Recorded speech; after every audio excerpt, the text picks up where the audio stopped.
محمد وآل محمد برلی اولاد صلوات اللہم صلی علی محمد وآل محمد برائے تعجیل امام زمانہ علیہ السلام بآواز بلند صلوات اللہم صلی علی محمد وآل محمد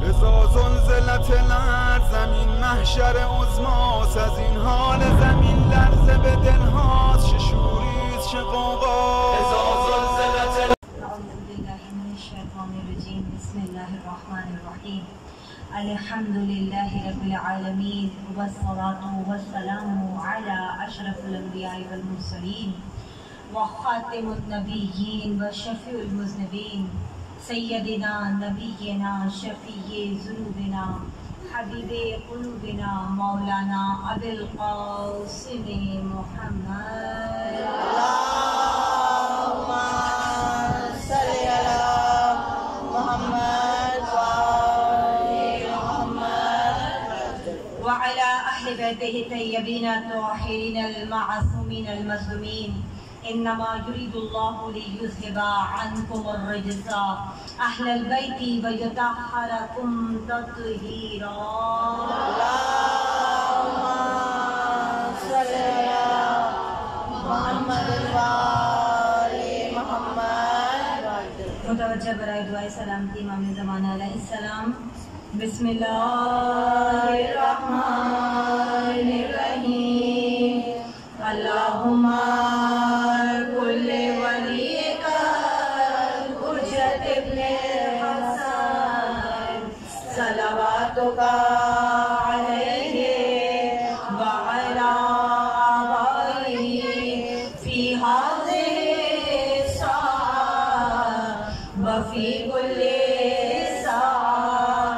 وليا وحافظا وقائدا وناصرا ودليلا وعينا حتى تسكنه أرزق طوعا وتمتعه فيها طويلا برحمتك يا أرحم الراحمين برائے سلامتی امام زمانہ علیہ السلام بآواز بلند صلوات اللہم صلی علی محمد وآل محمد بسم اللہ الرحمن الرحیم تمام تر تعریف اور حمد و ثنا اس خالق کائنات کے لیے جو رحمان ہے رحیم ہے روز جزا کا مالک ہے خدایا ہم تیری ہی عبادت کرتے ہیں اور تجھے سے مدد چاہتے ہیں کہ تو ہم کو سیدھی راہ پر ثابت قدم ہے ان کی راہ جن پر تو نے اپنی نعمتیں عطا کی نہ ان کی راہ جن پر تیرا غضب نازل ہوا اور نہ گمراہوں کی راہ پر درود بھیجیے محمد اور آل محمد اللہم صلی علی محمد وآل محمد لائق حمد و ثنا ہے وہ خالق کائنات و مالک ارض و سما کے جو ہماری شہرت سے زیادہ قریب ہے جو ہماری موت اور ہماری حیات کا ضامن ہے وہ رب کائنات کے جس کی جتنی حمد و ثنا کی جائے اس کی نعمتوں پہ اس کا جتنا شکرانہ ادا کیا جائے وہ کم ہے آج کے دور میں میرا اپنا خیال یہ ہے میرا اپنا نقطہ نظر یہ ہے کہ سب سے بڑی نعمت جو اس وقت کے زمانے میں ہے دور حاضر میں ہے وہ آپ کے ہاتھ پاؤں کا سلامت ہونا اور آپ کا ہر وبا سے دور رہنا یہ خداوند عالم کی کوئی خاص عطا ہے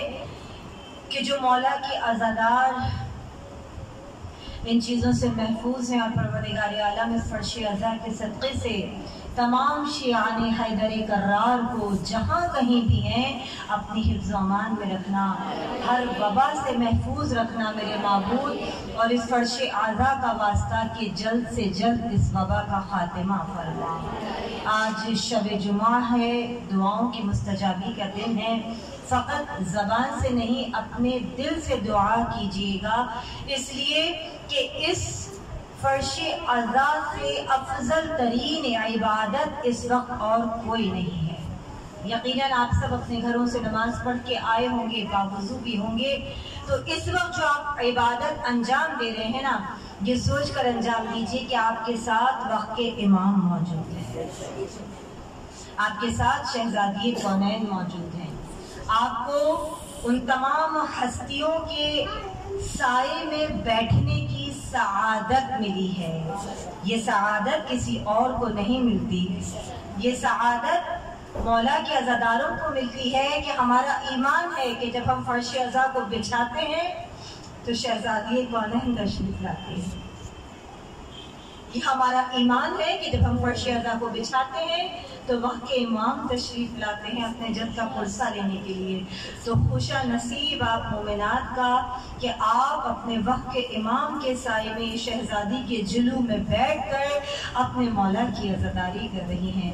بس اس نعمت پر خدا کا شکریہ ادا کیجئے، اس کا شکرانہ ادا کیجئے کہ اس نے آپ کو اس قابل بنایا کہ آپ اس فرش عزا پر قدم رنجا کر سکیں۔ صلوات بھیجئے محمد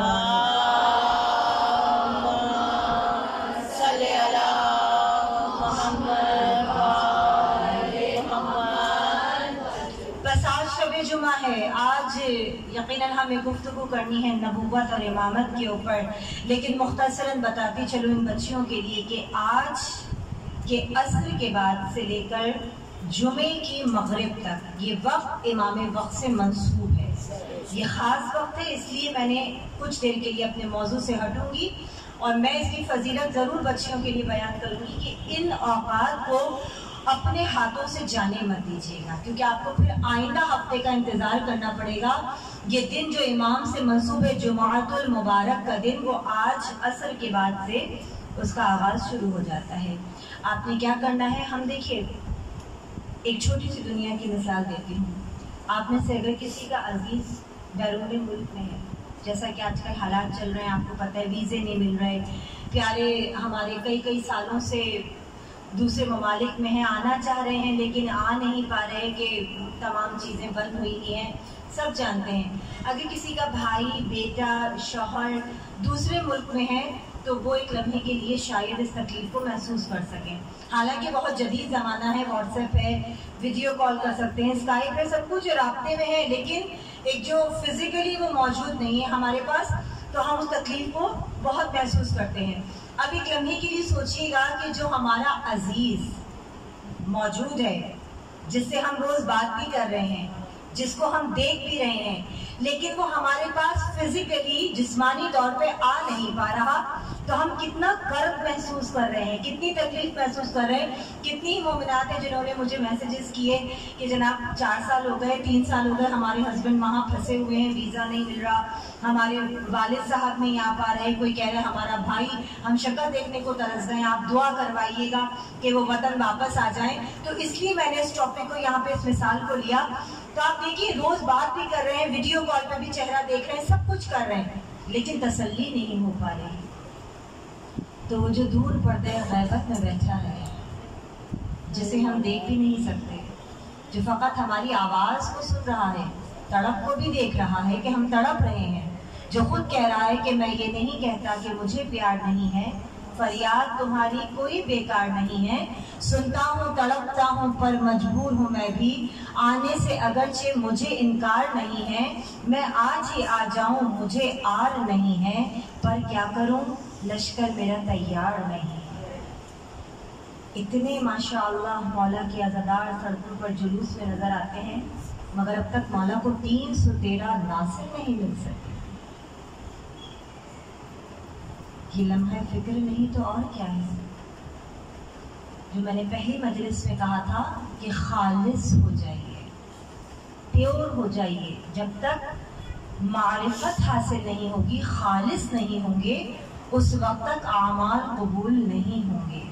عبد اور معبود کے درمیان ایسا رابطہ ہو کہ ان دو کے درمیان کوئی تیسرا نہ آ سکے، ایسا مضبوط تعلق ہونا چاہیے کہ جب آپ مصلی بچھائیں تو خدا اور بندے کے درمیان کوئی تیسری سوچ نہ ہو۔ مجھ سے یہ بہت سارے سوالات کیے گئے تھے کہ دیکھیے جب ہم نماز پڑھتے ہیں، مصلی پر آتے ہیں، سارے جہان کے خیالات اسی وقت آتے ہیں، چولہے پر کھانا رکھا ہے، بچے پتہ نہیں کیا کر رہے ہوں گے، ابھی اس کے بعد یہ کرنا ہے، ایسے ہی خیالات آتے ہیں۔ آپ کوئی دعا بتائیے کہ جس کے ذریعے جب ہم نماز میں مصلی پر آئیں تو ہم کنسنٹریشن کے ساتھ نماز پڑھیں، مکمل ہمارا دھیان نماز پر ہو، نماز سے ہٹنے نہ پائیں۔ تو اس کے لیے دو چیزیں ہیں، ایک آپ کو چھوٹی سی دعا بتاؤں گی اور ایک میں آپ کو ایک بہت جو پریکٹیکلی دونوں چیزیں جو میں خود اپنے اوپر امپلیمنٹ کرتی ہوں۔ میں ہر وہ بات بتاتی ہوں جس سے پہلے میں اپنے اوپر اپلائی کرتی ہوں، اس کے بعد دوسروں تک پہنچاتی ہوں۔ پہلی بات یہ کہ نماز کو ہمیشہ ترجمے کے ساتھ پڑھیے۔ سورہ الحمد کا ترجمہ جو میں آغاز مجلس میں ہر جگہ پڑھتی ہوں، بچپن سے پڑھتی آئی ہوں، مجلس کے آغاز میں سورہ الحمد کا ترجمہ پڑھتی ہوں۔ جس کو نہیں پتا اس کو بتاتی چلوں، جب آپ دعائیں پڑھیں، سورہ الحمد پڑھیں، سورہ قدر پڑھیں، تو ترجمے کو اپنے ذہن میں دہراتے رہیں۔ جب آپ الفاظوں کو ان ترجمے پر بٹھاتے رہیں گے، آپ کا ذہن خود بخود کہیں نہیں بھٹکے گا۔ اپنے سامنے تصور کر لیجئے، دیکھیے اس کی ایک مثال دیتی ہوں، جب بچہ نماز پڑھتا ہے اور امی کہتی ہے بیٹا میں تمہاری نماز دیکھ رہی ہوں، آج تم نماز کیسی پڑھتی ہو، بچے پہ خوف طاری ہوتا ہے، اماں تو ایک تھپڑ لگائیں گی کیسی نماز پڑھ رہے ہو، یوں کیا نماز تمام خوف میں پڑھ رہے ہیں کہ نماز اماں دیکھ رہی ہیں، بڑی بہن۔ تو اگر یہ کانسیپٹ کلیئر ہو جائے کہ جب ہم نماز پر نماز پر آتے ہیں تو 1,24,000 انبیاء ہمیں دیکھ رہے ہیں، 12 امام ہمیں دیکھ رہے ہیں، خالق کائنات ہمیں دیکھ رہا ہے کہ میرے پاس کس طریقے سے آ رہے ہو، کس خلوص سے آ رہے ہو۔ تو جب یہ تمام لوگوں کی موجودگی کو آپ ظاہر کرتے ہیں اور سامنے تصور کر لیں کہ خانہ کعبہ ہے، یہ اس کا دروازہ ہے کہ جہاں سے عین اللہ کی ولادت ہوئی، اگر یہ کانسیپٹ کلیئر ہو جائے، سامنے کعبہ نظر آئے، ارد گرد ائمہ معصومین علیہ السلام کا نور نظر آئے، تو ہو نہیں سکتا کہ جانماز پہ ایک عبد اور معبود کے درمیان کوئی تیسرا آ جائے، ہو نہیں سکتا، میں مان نہیں سکتی کہ اگر یہ تصور ذہن میں بیٹھ جائے نا کہ وہ بھی دیکھ رہا ہے، امام بھی دیکھ رہے ہیں، سب دیکھ رہے ہیں، اور سامنے وہ کعبہ کہ جس سے شگافتہ دروازہ ہوتا ہے، دیوار شگافتہ ہوتی ہے، مولا کی ولادت اس مقام پر ہوتی ہے، اگر یہ تمام تصور آنکھوں کے سامنے ہو، خدا کی قسم اس نماز کا لطف ہی الگ ہوتا ہے۔ ایک عمل تو یہ ہو گیا، دوسرا کیا؟ آیت اللہ مرعشی نجفی فرماتے ہیں کہ جب تم مصلی پر آؤ اور تمہیں یہ لگے کہ تمہارا دھیان کہیں بھٹک جائے گا، تو آغاز نماز سے پہلے ایک مرتبہ اللہ اکبر کہنے سے پہلے ایک مرتبہ سر کو جھکا کر قبلہ رو ہو کر کہنا السلام علیک یا ابا عبداللہ الحسین، یہ کہہ کے اپنی نماز کا آغاز کرو۔ جب تم نماز کو تمام کر لو اور آخری زیارت پڑھنے لگو جو ہم نماز کے بعد پڑھتے ہیں، اس زیارت کے پڑھنے سے پہلے ایک مرتبہ پھر سر کو جھکا کر السلام علیک یا ابا عبداللہ الحسین کہنا۔ ایسا ہو نہیں سکتا کہ تم مصلی پر آؤ، اس خدا سے رابطہ کرو جس کا تعلق حسین ابن علی سے بہت مضبوط تھا۔ ایسا ہو نہیں سکتا کہ تم ان مولا کو سلام کر کے مصلی پہ آؤ اور تمہارا ذہن کہیں ادھر ادھر بھٹکنے لگے۔ یہ دونوں چیزیں میری اپنی آزمائی ہوئی ہیں، اس لیے میں نے آپ کو بتائی ہے کہ یقین جانیے اگر کبھی ذہن بھٹکنے بھی لگتا ہے نا غلطی سے، کیونکہ ظاہر انسان ہے، تو فوراً دل میں خیال آتا ہے کہ وقت کے امام دیکھ رہے ہیں، ہم تو کعبہ سامنے ہیں، ہمارے ہم کعبے کی اس دیوار کو چھو رہے ہیں، ہم کعبے کے پردے کو چھو رہے ہیں، یہ تمام کانسیپٹ جب کلیئر ہوتے ہیں تو اس نماز کا مزہ ہی کچھ اور ہوتا ہے۔ صلوات بھیجیے محمد اور آل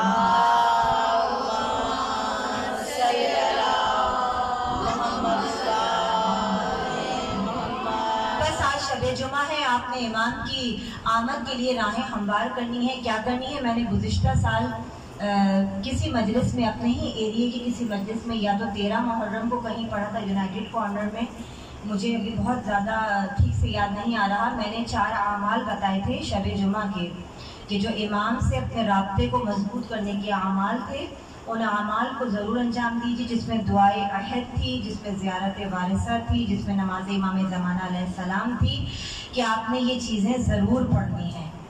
یہ وہ 4 اعمال ہیں کہ جو آپ نے ضرور انجام دینے ہیں اگر آپ چاہتے ہیں کہ واقعتاً امام کا ظہور ہو جائے، اور اگر آپ یہ بھی نہیں کر پا رہے تو کچھ نہ کریں، درود کی تسبیح بیٹھ کے نہیں، وضو کر کے نہیں، کچھ کر کے نہیں، برتن دھو رہے ہیں، جھاڑو دے رہے ہیں، روٹی پکا رہے ہیں، درود پڑھتے جائیے اور وقت کے امام کو ہدیہ کرتے جائیے اور کہیے کہ مولا بے شک عمل بہت کمزور ہے لیکن مولا دل میں تڑپ بہت ہے کہ ہم آپ کے ناصرین میں شامل ہیں۔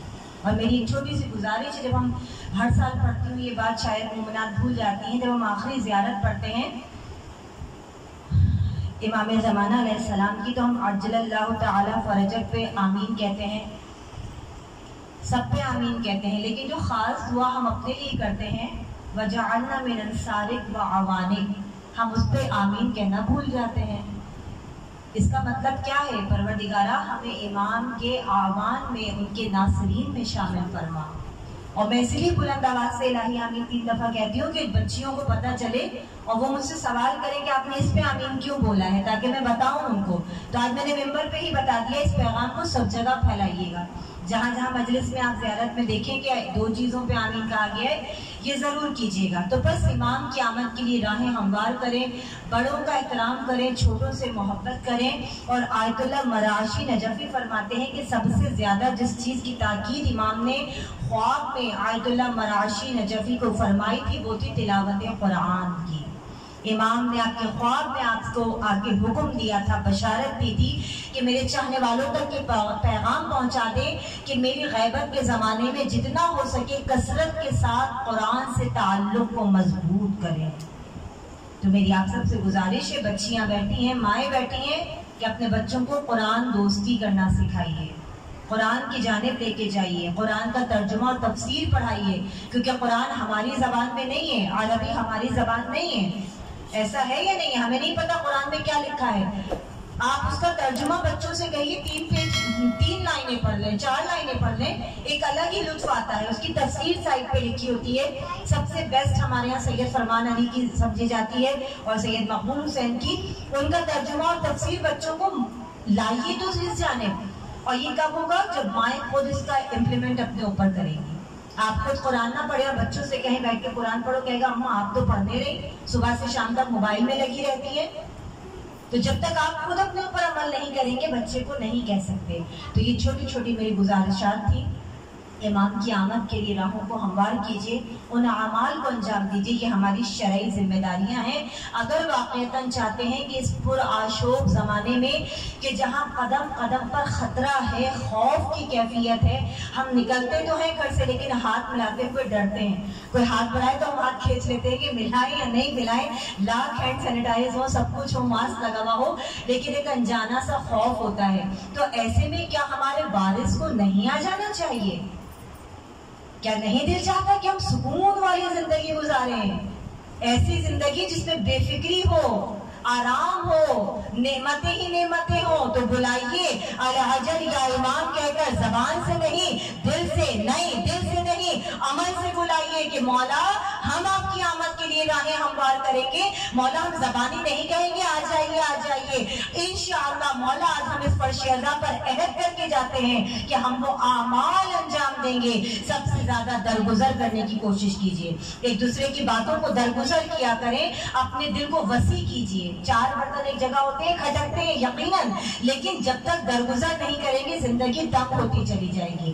معاف کرنا سیکھیے، اپنے قلب کو وسیع کیجیے، اپنے اخلاق کو بلند کیجیے، بڑوں کا احترام کیجیے، بچوں پر شفقت کیجیے، یتیموں کی کفالت کیجیے، یتیموں کا احترام کیجیے۔ یہ سب امام کی آمد کے لیے راہیں ہموار کرنے کے ذریعے ہیں۔ پروردگار ہم سب کو توفیق عطا فرمائے کہ ہم اپنے امام کی نصرت کے لیے، کہ جب امام استغاثہ بلند کرے حل میں ناصر کہہ کے، تو ہم اپنے امام کی آواز پر کہیں لبیک یا امام۔ صلوات بھیجئے محمد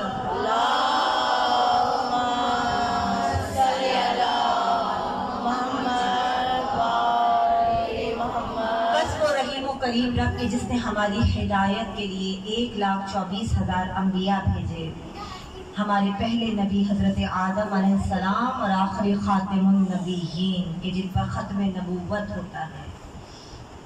یقیناً یہ سب کے سب ہدایت کے مینارے ہیں، اور ذہن میں رکھیے گا کہ ہدایت کے راستے پر چلنا، حق کی منزل پر چلنا آسان نہیں ہے، کانٹوں بھرا راستہ ہوتا ہے، قدم قدم پر آپ کو صعوبتیں ملیں گی۔ اگر کبھی وقت ملے تو قصص الانبیاء اٹھا کر پڑھیے گا، آپ کو پتہ چلے گا کہ 1,24,000 انبیاء نے اس دین کی تبلیغ میں کتنے مصائب اٹھائے ہیں، کتنی تکلیفیں اٹھائی ہیں۔ جو مشہور ترین تذکرہ لیا جاتا ہے وہ حضرت نوح علیہ السلام کا لیا جاتا ہے۔ بے شمار مرتبہ آپ نے سنا ہوگا، اصلی نام تھا عبد الغفار، مگر اتنی کثرت سے نوحہ کیا، کیوں؟ 950 برس بہت ہوتے ہیں۔ اگر میں ایک بچے کو روز کہتی رہوں نا، بیٹا نماز پڑھ لو، نماز پڑھ لو، مجھ سے زبان مت چلایا کرو، بدتمیزی مت کیا کرو، ایک دن آئے گا کہ میں خود تنگ آ جاؤں گی کہ اب اس کو اس کے حال پہ چھوڑ دوں۔ ایک دن، ایک ہفتہ، ایک سال کام کروں گی، پھر میں چھوڑ دوں گی کہ اب اس کو اس کے حال پہ چھوڑ دوں۔ اور جس نے 950 سال تبلیغ کی ہو خدا کی، اور بدلے میں جانتے ہیں کیا ملتا تھا؟ اتنے پتھر آتے تھے حضرت نوح علیہ السلام کے اوپر کہ آپ ان پتھروں کے اندر دب جاتے تھے، چھپ جاتے تھے۔ اتنے پتھر، اتنی کثرت سے آپ نوحہ کرتے تھے اپنی امت کے اوپر کہ اللہ کو آپ کا وہ گریہ کرنا اتنا پسند آیا کہ نام ہی آپ کا نوح پڑ گیا، نوحہ کرنے والا، گریہ کرنے والا۔ حالانکہ عبد الغفار نام تھا۔ یہ ہماری تاریخ ہے بیٹا، اس سے ہمیں واقفیت ہونی بہت ضروری ہے۔ ہماری جان قربان مولا کے فضائل پر انشاءاللہ میرے بعد ذاکرائیں آئیں گی، مولا کے فضائل بھی ہوں گے، یہ بھی فضائل ہیں۔ اگر اس سے ہمیں اویئرنیس نہیں ہوگی تو پھر کب ملے گی؟ ہمارے پاس تو اتنا وقت نہیں ہے کہ ہم بیٹھ کے کتابیں موٹی موٹی پڑھیں۔ تو اگر ذاکر ممبر سے آپ کو اس طرح کی کوئی بات بتائے تو اس کو اپنے دماغ میں بٹھا لیجئے کہ فقط ہماری زندگی نعرہ حیدری پر نہیں ہے، یقیناً وہ ہماری جان ہے، وہ ہماری روح ہے، وہ ہمارے جسم میں خون کی روانی کو تیز کرتا ہے، ہماری جان قربان اس نام پر۔ لیکن ہمیں تاریخ سے بھی کچھ واقفیت ہونی چاہیے۔ کہتے ہیں کہ اللہ نے ہر نبی کو کچھ نہ کچھ صفات اور کمالات کا مظہر بنا کر بھیجا، اور تمام صفات اور کمالات آخر میں ضبط کر دیے ذات محمد مصطفیٰ صلی اللہ علیہ وآلہ وسلم۔ تمام انبیاء کی جتنی صفات تھے، جتنے کمالات تھے، ان سب کا مظہر رسول اللہ کی ذات تھی، اور رسول اللہ نے اپنے تمام صفات، کمالات اور علم کا مظہر ذات علی ابن ابی طالب علیہ السلام کو بنایا۔ سب جانتے ہیں۔ بس آج ایک نبی کا تذکرہ کرتی چلوں کیونکہ دامن وقت میں بھی اتنی گنجائش نہیں ہے۔ حضرت عیسیٰ علیہ السلام، یہ ان کا تذکرہ میں نے کیوں لیا، یہ میں آپ کو واقعے کے آخر میں بتاؤں گی، کسی مماثلت کی بنا پر لیا ہے میں نے۔ بہت سارے نبی گزرے ہیں۔ ابھی میں قصص الانبیاء پڑھ رہی تھی تو مجھے جناب حزقیل علیہ السلام کا ایک واقعہ اتنا اچھا لگا، ایسا لگا تھا اسی دور کا واقعہ ہے۔ آج کووڈ کی بیماری پھیلی، اس وقت تعاون کی بیماری پھیلتی تھی، اور ایسے ہی لوگ دھڑا دھڑ مرتے تھے، بستیاں ویران ہوتی تھی۔ تو میں قصص الانبیاء میں جناب حزقیل کا پڑھ رہی تھی، حضرت موسیٰ علیہ السلام کی 32 نبی گزرے ہیں بنی اسرائیل کے، لیکن اس کو میں اسکپ کر کے حضرت عیسیٰ علیہ السلام کے ایک واقعے پر آتی ہوں کہ اللہ نے ہر نبی کو ایک معجزہ عطا کیا۔ حضرت عیسیٰ علیہ السلام کون؟ روح اللہ، جن کے اوپر اللہ نے انجیل کو نازل کیا۔ کہتے ہیں ان کا معجزہ یہ تھا کہ وہ اللہ کے حکم سے مٹی کے پرندے بناتے تھے، اور خدا نے ان کو اسم اعظم ایسا تعلیم دیا تھا کہ جب وہ اسم اعظم پڑھتے تھے تو وہ بے جان مجسمہ جاندار ہو جاتا تھا۔ مولائے متقیان نہج البلاغہ میں ارشاد فرماتے ہیں، اللہم صلی علی محمد وآل محمد، امام فرماتے ہیں کہ 6 جاندار ایسے ہیں جو بطن مادر سے پیدا نہیں ہوئے، 6 جاندار، ان میں سے ایک جاندار یہ ہے جسے حضرت عیسیٰ علیہ السلام نے بنایا تھا۔ وہ کون سا جانور تھا؟ چمگادڑ تھی، جسے حضرت عیسیٰ علیہ السلام نے مٹی کا مجسمہ بنایا، اور اللہ نے حکم دیا کہ عیسیٰ کیا تم چاہتے ہو کہ یہ زندہ ہو جائے؟ تو حضرت عیسیٰ علیہ السلام نے کہا ہاں پروردگارا، اگر تیرا اذن ہوگا، اگر تیرا حکم ملے گا تو یقیناً یہ زندہ ہو جائے گا۔ خالق نے حضرت عیسیٰ علیہ السلام کو ایک اسم اعظم تعلیم کیا وحی کے ذریعے۔ حضرت عیسیٰ علیہ السلام نے اس چمگادڑ کے اوپر وہ اسم اعظم پڑھا اور وہ زندہ ہو کر پرواز کرتے رہے۔ یہ معجزہ عطا ہوا تھا۔ دوسرا معجزہ کیا تھا؟ حضرت عیسیٰ کا دوسرا معجزہ یہ تھا کہ آپ نابینا لوگوں کو، معذور لوگوں کو، مبروس لوگوں کو، جنہیں برس کی بیماری ہوتی ہے، انہیں شفا دیتے تھے۔ ابو سمالی کہتے ہیں کہ ایک وقت میں 30,000 مریض حضرت عیسیٰ علیہ السلام کے ہاتھوں شفایاب ہو کر جاتے تھے، اور اگر کوئی آ نہیں پاتا تھا تو اللہ کے حکم سے حضرت عیسیٰ جاتے تھے اور ان کو شفایاب کرتے تھے۔ 3 مردے ایسے تھے کہ جن کو مرنے کے بعد، قبر میں دفن کرنے کے بعد حضرت عیسیٰ علیہ السلام نے، کہ میں کسی بات کے لیے اپنی راہ کو ہموار کر رہی ہوں، وہاں تک میرے ساتھ چلیے گا۔ پہلے جناب آزر تھے، حضرت عیسیٰ کے دوست تھے، ان کا انتقال ہو گیا تھا، 3 دن ان کو دفنائے ہوئے ہو گئے۔ جب 3 دن ان کو دفنائے ہوئے ہو گئے، حضرت عیسیٰ اس وقت شہر میں نہیں تھے۔ جب واپس آئے تو پتہ چلا کہ ان کا دوست آزر اس دنیا میں نہیں ہے۔ بہن سے ان کی قبر کا پوچھا، قبر پہ آئے اور ایک مرتبہ اللہ کے اذن سے ایک اسم اعظم کو پڑھا، قم باذن اللہ کہا، قبر شگافتہ ہوئی اور جناب آزر سلامت زندہ باہر آ گئے۔ اور اس کے بعد وہ اتنا سلامت رہے کہ ان کے کئی بیٹے ہوئے، ان کی نسلیں چلی۔ اسی طریقے سے اور لوگ تھے کہ جن کو حضرت عیسیٰ علیہ السلام نے زندہ کیا۔ ایک قوم آئی حضرت عیسیٰ علیہ السلام کے پاس اور کہا، عیسیٰ ہمارا مردہ فلاں فلاں مقام پر، مسلمان نہیں تھے، یعنی اللہ کو نہیں مانتے تھے، کہا کہ ہمارا مردہ فلاں مقام پر پڑا ہے، آپ ذرا ہمارا مردہ زندہ کر دیجئے۔ ایک مرتبہ حضرت عیسیٰ علیہ السلام نے سوال کیا، اگر میں تمہارا مردہ زندہ کر دوں تو کیا تم میرے خدا کو ماننے لگو گے؟ کہا ہاں، ہم آپ کے خدا پر ایمان لے آئیں گے۔ بس حضرت عیسیٰ علیہ السلام نے اسم اعظم کو پڑھا، ٹھوکر ماری، مردہ زندہ ہو گیا، پورا کا پورا قبیلہ مشرف با اسلام ہو گیا، توحید کی جانب آ گیا۔ میں کہوں گی وہ کافر تھے اور نبوت پر ایمان لے آئے، معجزے کو مان لیا، اللہ کی وحدانیت کا اقرار کر لیا، اور یہاں صحبت رسول میں بیٹھنے والے تھے، اور جب علی نے کسی زندہ کا جنازہ پڑھایا، وہ مردہ ہو گیا، کہا اے ضعیفہ دیکھ لے تیرا بیٹا زندہ ہے بھی یا نہیں۔ ادھر علی نے نماز جنازہ پڑھائی، مردہ زندہ سے مردہ ہو گیا۔ بڑھیا سر پہ ہاتھ مار کے کہتی ہے میرا تو ایک ہی بیٹا تھا، میرا تو ایک ہی بیٹا تھا۔ سب جانتے ہیں کون کون تھے اس جنازے میں، وہ لوگ تھے، پڑھا لکھا مجمع میرے سامنے ہے، یہاں تک مجھے لانا تھا، وہ لوگ تھے جو صحبت رسول میں، پہلوئے رسول میں بیٹھتے تھے۔ سامنے مردہ پڑا ہے، ضعیفہ رو رہی ہے، ایک ہی بیٹا تھا، اب کیا کروں، اب کیا کروں۔ تماشا کرنا چاہتے تھے، لوگوں کو دکھانا چاہتے تھے۔ بس مولا کائنات نے ایک مرتبہ انہی لوگوں کے سامنے کہ جو صحبت رسول میں بیٹھتے تھے، ایک مرتبہ اس جوان کو ٹھوکر ماری، قم باذن اللہ کہا، اور وہ جوان سلامت ہو گیا۔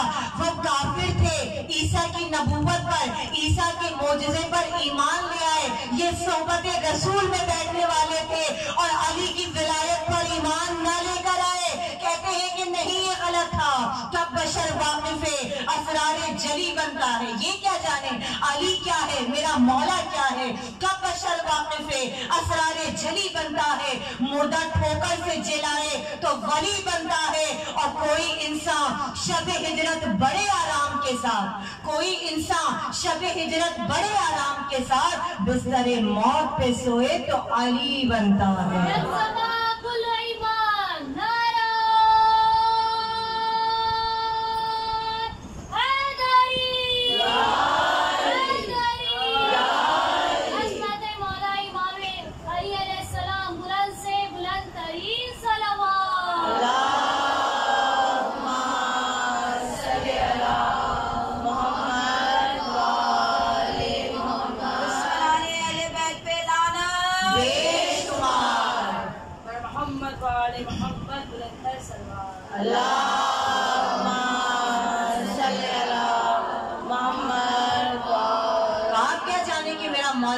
میرا علی کیا ہے۔ انشاءاللہ کبھی موقع ملا، علاقے میں مسلسل مجالس ہیں، میں آپ کو بتاؤں گی کہ میرا مولا ہے کیا۔ جب کسی نے کہا تھا نا کہ یا علی آپ وہ تنہا ذات ہیں، وہ واحد ذات ہیں کہ جو کعبے میں پیدا ہوا، آپ کے علاوہ کسی کو یہ شرف حاصل نہیں، تو میرے مولا نے مسکرا کر فرمایا تھا کہ مجھے ایز این انڈیویجول پرسن، ایک انفرادی شخصیت کے مت کہو، میں علی کعبے میں پیدا نہیں ہوا،